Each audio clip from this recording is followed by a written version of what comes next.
X, Y, and Z invest a sum in the ratio of 6 is to 59 is to 41 respectively. If they earned total profit of 3180 at the end of year, then what is the difference between the share of Y and Z? বলছে x Y Z 6 59 41 অনুপাতে বিনিয়োগ করে বছরের শেষে 3180 টাকা মুনাফা হয়, তাহলে ওয়াই আর জেড এর ভাগের পার্থক্য কত? এখানে রেশিও দেওয়া আছে, তাহলে রেশিওতে ওয়াই আর জেড এর চেয়েছে, তাহলে ওয়াই মাইনাস জেড কত হবে? 59 মাইনাস 41 ইকুয়ালস টু এক কত 9 পাবো 8 18। আর টোটাল শেয়ার টোটাল ভাগ করেছে, তাহলে 59 41 আর 6 যোগ করে দেবো, 6 প্লাস 59 প্লাস 41, আর টোটাল প্রফিট কত হয়েছে 3180। তাহলে 18/9 × 10 6 16 6 হাতে 1 4 5 5 না 9 × 10 6 16 6 সরি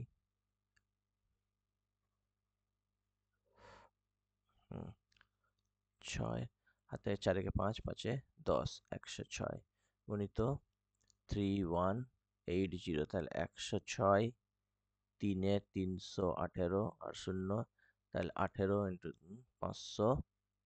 540 টাকা। ঠিক আছে, তাহলে সিম্পল ম্যাথ। নেক্সট নেক্সট বলেছে দেখুন, A and B can do a job in 25 days and 18 days respectively. A works alone for 4 days and leaves. The number of days required by B to complete the remaining job.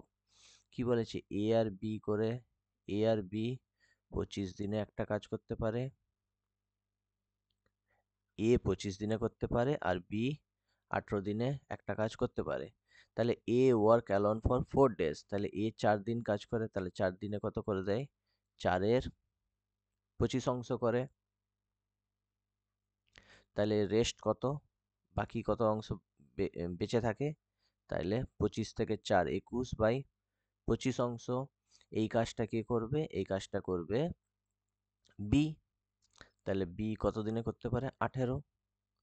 তাহলে 21 গুণিত 18, 8 8 8 8 দুগুণে 16 21 8 6 1 7 378 divided by 25 সমান কত হবে, দেখা যাক।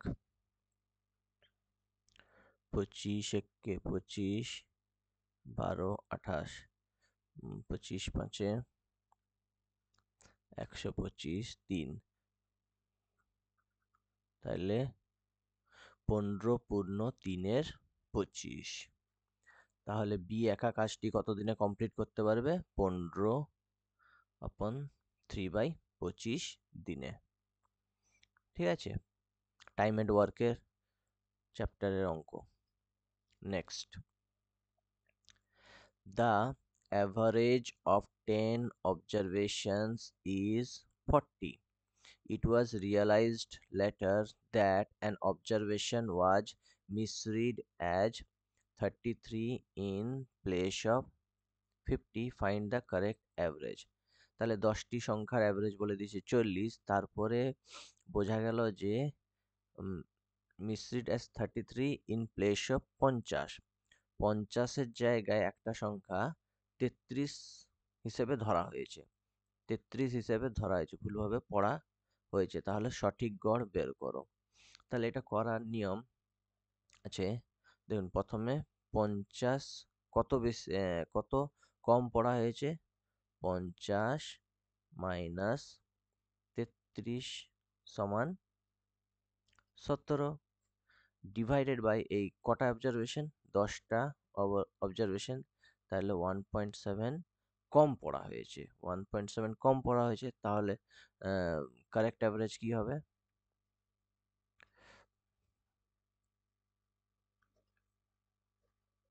Correct average কি হবে? কারেক্ট অ্যাভারেজ হবে 40 প্লাস 1.7 ইকুয়ালস টু 41.7। দেখুন এইখানে 50-এর জায়গায় 30 পড়া হয়েছে বলে অ্যাভারেজটা 40 প্লাস 1.7 হয়েছে। যদি এখানে দেওয়া হতো যে 33-এর জায়গায় 50 পড়া হয়েছে, same process, misread as 50 in place of 33, তখন কিন্তু কি হতো, এই 40-এর থেকে মাইনাস হতো। ঠিক আছে, 40-এর থেকে 1.7 মাইনাস হয়ে যেত তখন। ঠিক আছে, সোজা ম্যাথ, মনে রাখতে হবে। এই দুটো সংখ্যাকে মাইনাস করব, দিয়ে 10 কটা অবজারভেশন 10, তাকে ডিভাইড করবো 1.7, তাহলে যখন 50-এর জায়গায় 33 মানে কম হয়েছে অ্যাভারেজটা, 50 জায়গায় 33 করা হয়েছে মানে কম হয়েছে, সেই জন্য 40 অ্যাভারেজ বেরিয়েছে। তাহলে এটা কি হবে? অ্যাকচুয়ালি 41.7 হবে। নেক্সট প্রশ্ন দেখা যাক। Sachin's salary was first reduced by 16% and subsequently raised by 10%. What percentage was his final salary lower compared to his initial salary? বলছে সচিনের বেতন প্রথমে 16% কমানো হলো এবং পরবর্তী 10% বাড়িয়ে দেওয়া হলো। তার প্রাথমিক বেতনের তুলনায় তার শেষ বেতন কত শতাংশ কম ছিল? ইজি আছে। তাহলে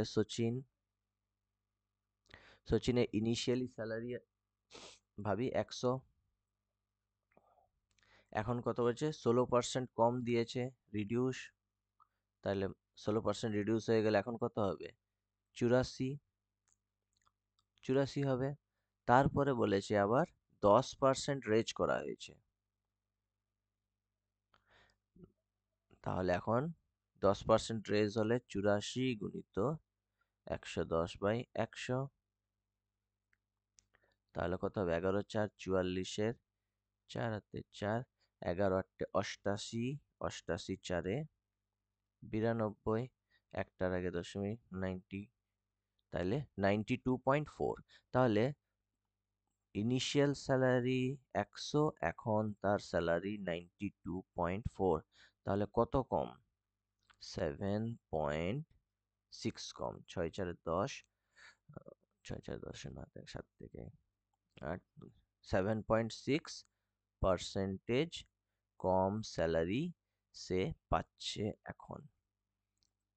ঠিক আছে, অঙ্কগুলো সোজা সোজা আছে কিন্তু একটু ট্রিকি, শর্ট প্রসেসে করানোর চেষ্টা চলছে।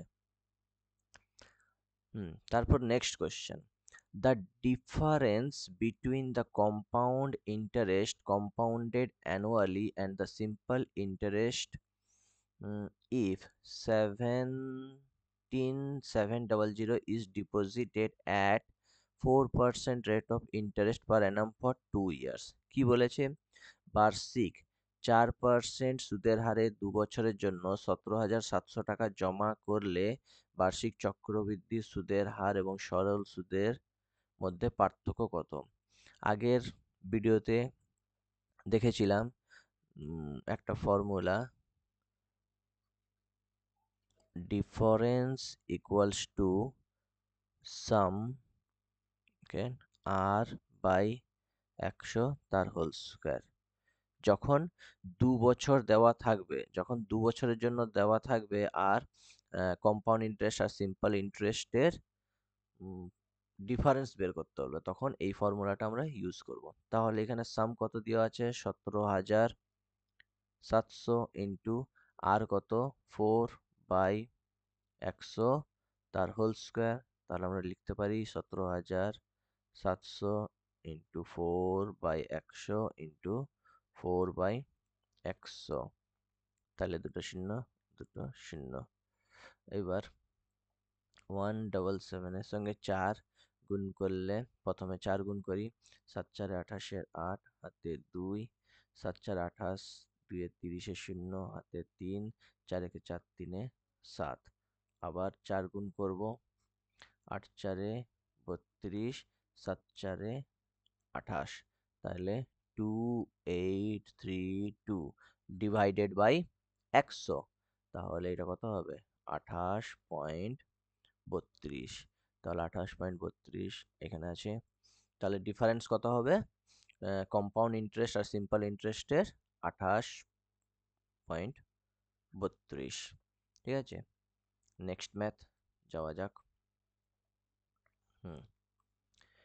If Vishal covers 184 km in a boat in 48 hours against the stream and he takes 12 hours with the stream, then find the speed of stream. সোজা ম্যাথ, এটা আমাদের বোট বোট চ্যাপ্টারের ম্যাথ। তাহলে speed of স্ট্রিমের formula কি? Speed of স্ট্রিমের formula half of DS minus US, তাহলে half DS কত 184 বাই, তাহলে with the stream, downstream যেটাকে আমরা বলি with the stream 12 minus 184 by 48, এই যে 48 আছে, তাহলে হাফ, এখানে 184 বের করে দিই, 1/12 1/48, তাহলে এটা 2 দিয়ে গেল, 2 9 18, 2 দুগুণে 4, 92 ইন্টু এখানে 48, 12 4 48 মাইনাস 1, তাহলে এটা কত হবে 92 3/48। এবার 4 দিয়ে গেলে 12 4 48, 4 দুগুণে 8, 4 3 12, 3 দিয়ে 3 4 12, তাহলে 23/4, তাহলে এটা হবে 4 5 20, 4 7 28, 4 5 20, তাহলে 5.75 কিমি পার আওয়ার। ঠিক আছে, তাহলে এটা অ্যান্সার বোট অ্যান্ড স্ট্রিম চ্যাপ্টারের। নেক্সট ম্যাথে যাওয়া যাক। A vendor bought lemons at 7 for 1. How many lemons must he sell for 1 to gain 40%? এটা আগের দিনের ভিডিওতেও এই ধরনের অঙ্ক এসেছিল এনটিপিসিতে। একজন বিক্রেতা 7 টাকায় একটা লেবু কিনেছে এবং 40% লাভের জন্য তাকে কতগুলো লেবু 1 টাকায় বিক্রি করতে হবে। তাহলে এখানে সিপি দেখে নাও কত। সিপি বলেছে 7টা দাম 1 টাকা, তাহলে একটার দাম 1/7। এখানে বলেছে 1 টাকায় আমি কতগুলো বিক্রি করব যাতে 40% গেন হয়। তাহলে এখানে এসপি দেওয়া আছে, তাহলে কেউ সিপি করার জন্য আমরা কি করব 100, সবসময় নিচে প্রফিট বলেছে, তাহলে 140, এই দুটাকে আমরা ইকুয়াল করব, তাহলে একটা শূন্য একটা শূন্য, এটা 7 দুগুণে 14, 2 দিয়ে 5, তাহলে এক্স ইকুয়ালস টু কত হবে 5 হবে, তাহলে 3 নম্বর এক্স ইকুয়ালস টু 5, মানে 1 টাকায় 5টা সে বিক্রি করলে তবে 40% গেন হবে। ঠিক আছে, নেক্সট ম্যাথ যাওয়া যাক। What is the average of the first 10 prime numbers? প্রথম 10টি মৌলিক সংখ্যার গড় কত? তাহলে প্রাইম নাম্বারস কাদের বলে সংজ্ঞা জানতে হবে। প্রাইম নাম্বারস বলছে যে সংখ্যার দুটি উৎপাদক থাকবে, এক হবে এক আর দ্বিতীয় হবে সেই সংখ্যাটি। ঠিক আছে, প্রাইম নাম্বারের ডেফিনিশন বলছে সেই সব সংখ্যাকে আমরা প্রাইম নাম্বার বলবো যার দুটি উৎপাদক থাকবে, এক হচ্ছে এক আর দুই হচ্ছে সেই সংখ্যাটি নিজেই। তাহলে 1 থেকে 10-এর মধ্যে প্রাইম নাম্বারসগুলো কি কি? প্রথমে দেখো 1 তো হবে না, কারণ 1-এর শুধু একটাই এ উৎপাদক, তাহলে 1 হবে না। তাহলে প্রথম প্রাইম নাম্বার হচ্ছে 2। 2 শুধু 1 দিয়ে যাবে আর 2 দিয়ে যাবে, আর কোনো সংখ্যা দিয়ে যাবে না। তারপরে 2 এর পরে 3, 3 এর পরে 5, 5 এর পরে 7। আর কোনো সংখ্যা আছে? 2, 3, 5, 7। আর কোনো সংখ্যা নেই। তাহলে 1 থেকে what is the average of the first 10 prime number? Sorry, প্রথম 10টা প্রাইম সংখ্যা বলেছে। তাহলে 1 থেকে 10-এর মধ্যে 2 হলো, 3, 5, 7। তারপরে 5, 5, তারপরে 7, 7-এর পরে 11, 11-র পরে 13, 13-র পরে কত হবে? 13-র পরে 17, 17-র পরে কত হবে? 19। কটা হলো? 1, 2, 3, 4, 5, 6, 7, 8। 19-এর পরে কত হবে? 23, 23-এর পরে 2, 4, 2, 6, 2, 8, 9। 23-এর পরে হবে 29। দেখুন এই সংখ্যাগুলি এক আর সেই সংখ্যাটি দ্বারাই যাবে, অন্য কোনো সংখ্যা দ্বারা যাবে না। ঠিক আছে? তাহলে এবার কি বলেছে? অ্যাভারেজ বলেছে। অ্যাভারেজ বলেছে, তাহলে অ্যাভারেজ বের করতে হবে। তাহলে আগে যোগ করি, এই সংখ্যাগুলো যোগ করি। 2, 2 এর সঙ্গে 2, 3 এ 5, 5, তারপরে 5, 5 এ 10, 0, তারপরে 7, 7 থেকে 8, 8, 3, 11 মানে 1, 7 থেকে 8, 8, 9, 17 মানে 7, 7, 3 এ 10, 0, এখানে 9, 9 বসলো। এরপরে হবে 1, 2, 3, 4, 2 এ 6, 2, 8, একে 9, 9 একে 10, 0, 1, 2, আর কোথায় আছে? 2, 2, 2, 3,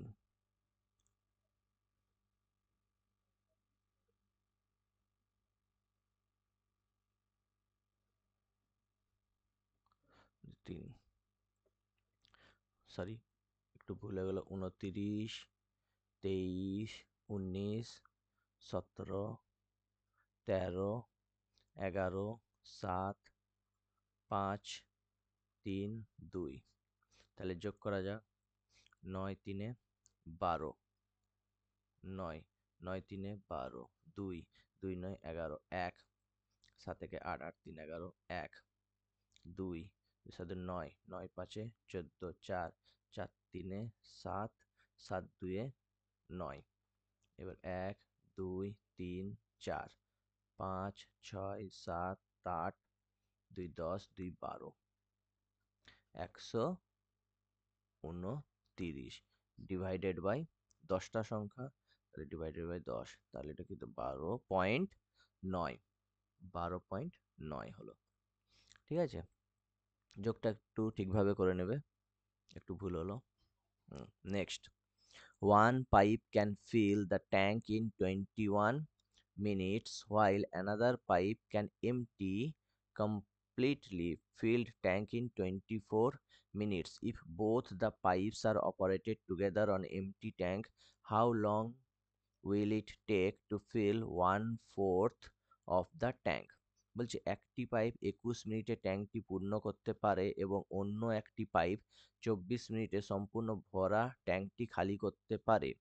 যদি দুটি পাইপ একসাথে খালি ট্যাঙ্কে চালানো হয় তাহলে ট্যাঙ্কের 1/4 পূরণ করতে কত সময় লাগবে? তাহলে আগে দেখে নিই দুটো ট্যাঙ্ক কি করছে। একটা ট্যাঙ্ক ভর্তি হচ্ছে 21 মিনিটে, আর একটা ট্যাঙ্ক খালি হচ্ছে 24 মিনিটস। তাহলে সেই ফর্মুলা যেটা আমরা জানি, এ প্লাস বি হচ্ছে A B by A plus minus B.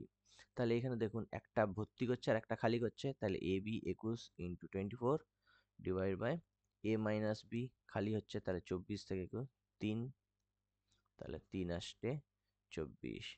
21 × 8। এবার কি বলেছে, কত অংশ ভর্তি করবে? How long will it take to fill 1/4 of the tank. তাহলে 1/4 ভরাবে, তাহলে গুণিতন পর 4 দুগুণে 8, কত সময় নিবে? 42। হাউ লং, তাহলে 42 মিনিট সময় নেবে। সোজা ছিল ম্যাথ, কোশ্চেনটা দেখতেই বড় কিন্তু সোজা আছে math. Next, the arithmetic mean of observation 28, 31, 40, 63, 57, 37, 34, 70, 99 each. বলছে 28, 31, 40, 63, 57, 37, 34, 70, 99 গাণিতিক গড় কত? এম। এম কি? অ্যারিথমেটিক মেন হবে সামেশন n বাই n। তাহলে এখানে সামেশন করতে হবে, কত কত আছে? 28, 31, 40, 63, 57, 37, 34, 70 আর 99। তাহলে যোগ করব সবগুলো, কটা সংখ্যা? 1, 2, 3, 4, 5, 6, 7, 8, 9, 9টা সংখ্যা। তাহলে যোগ করি, 8 একে 9, 9 3 12, 2, 2 7 9, 9 7 16, 6, 6 4 10, 0, এখানে 9 হয়ে গেল। এইবার কটা দাগ? 1 2 3, 3 দিয়ে 9, 9 3 12, 2 7 2 9, 9 3 12, 2 3 5, 5 10, 0, 6 6 4 10, 0, 3 2 5, কটা দাগ? 1 2 3 4। আমরা এটা 10-এর উপরে আর গুনছি না, 10 এলে এখান থেকে আবার মাইনাস করে 0 ধরে আবার কাউন্টিং করতে হবে। এটা শর্টকাটে করা হয় বড় বড় সামেশন। তাহলে 4 5 9 ডিভাইডেড বাই 9 ইকুয়ালস টু 9 5 45, 9 1 9। তাইলে এই অ্যারিথমেটিক মিন অফ 28, 31, 40, 63, 57, 37, 34, 70, 99 এর অ্যারিথমেটিক মিন কত? 51। যদি আমার ভিডিও ভালো লেগে থাকে তাহলে চ্যানেলটিকে প্লিজ সাবস্ক্রাইব করবেন। আর কোনো ডাউট থাকলে আমাকে কমেন্ট বক্সে বা ইমেলে জিজ্ঞাসা করতে পারেন। এনটিপিসি 2025-এ এইসব প্রশ্নগুলো এসেছিল, ঠিক আছে।